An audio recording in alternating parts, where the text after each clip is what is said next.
Hi guys, I am Morgan Langer. I am currently a KCC student working on my General Arts Associate degree, later transferring to GSU for my bachelor's. I am a wife, full-time student. I work part-time at Kohl's.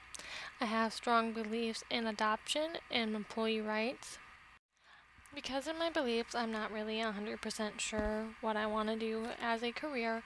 However, it will either be in social work for adoption agencies to help kids find a home, or it will be for human resource management at different businesses to help employees have a voice when they have problems and complications in the work field. The journal I'm publishing my article to is the Public Personnel Management. It is a journal that's been written for over 20 years. It is very dedicated to helping businesses and employees find common ground through the goods and the bads of things that are going on in the field and the changes that are taking place throughout the years. The Public Personnel Management Journal's main focus is to help employees and businesses connect. By showing them both good and bad sides of the business, they hope to build a relationship between the two and hopefully make change in the business by allowing employers to see things that might upset the employees while also allowing employees to see things that upset the business.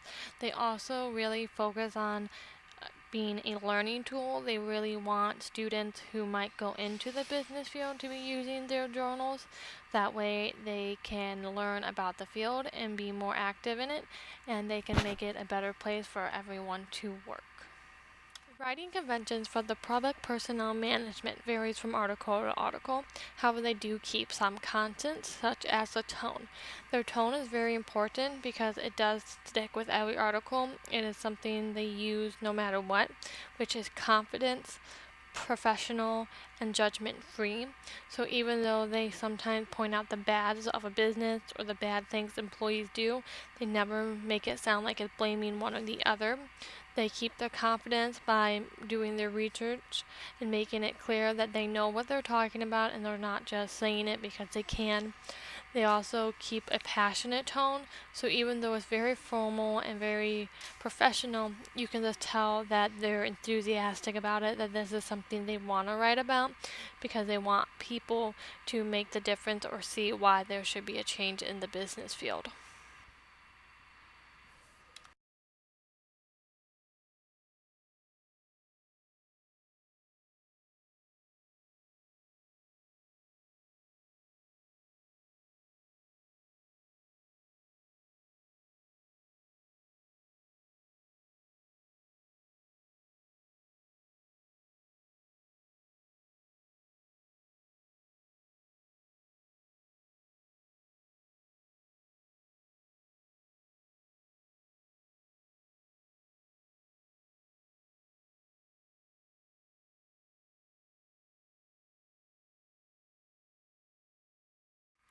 The proposal for my journal article is to really show businesses that maternity leave can benefit the employee, but also benefit them because they get happier employees.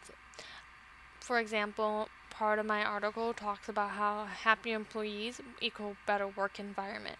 According to Susan Wojcicki, a former Google employee, she found that during her time at Google, when they started offering maternity leave, they began to have workers stay longer because they were happy with the job they were in and felt like their employee cared, and that allowed the business to keep the work experience and they weren't having to constantly retrain people, which is really good for the business.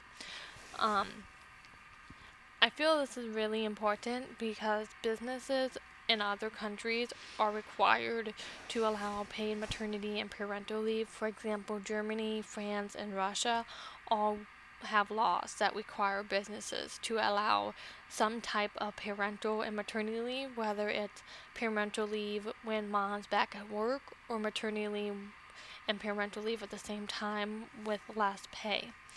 However, America is slacking behind and are the very last country to require laws to allow any employees to have maternity leave. It's only up to the businesses right now, And I feel like we need to be aware of why we should make the change and have laws that require us to allow employees to take the time off they deserve after giving birth or adopting a child. There is a lot of articles out there that are about maternity leave. However, I feel that my article fills a different gap in maternity leave. Most of the time when we think of maternity leave or when people write about maternity leave, it's about how the business might be affected, whether it's good or bad. It's always about the business. They don't take the time to realize how it affects employees and how the effect on employees can help the business grow. So I think that it's really important that we show that. So my article fills the gap in between of maternity leave benefiting employees but also benefiting businesses. It has that in between where it benefits both parties. The claims for my article are: is America really behind in maternity and parental laws? And is it really causing employee and employers' relationships to be affected and damaged? For my article, I have 3 main points. The main points that I really want businesses to see is the effect on employee happiness, how unjust policies can affect the business, and how future benefits can come from offering parental and maternity leave to their employees. My first main point that I make in the article is employee happiness. Employee happiness can affect the business in all aspects, because when an employee comes to work and they're not happy with their job or happy in life, they tend to work less, try less, and then it affects other employees and rubs off in the wrong way. So by having employees that are happier and more positive about the work environment, will also pick up more work harder, try to get stuff done, and will accomplish more. But they also make the environment better for everyone else, and it causes the business to be a place that other people want to work, not just 1 or 2 employees. It's an environment that is happy, friendly, and everybody wants to be at. Another main claim I have in my article is the unjust policies of business. Because a lot of times businesses don't see how they're not being fair and they don't understand why employees wouldn't be happy to work in their place of business.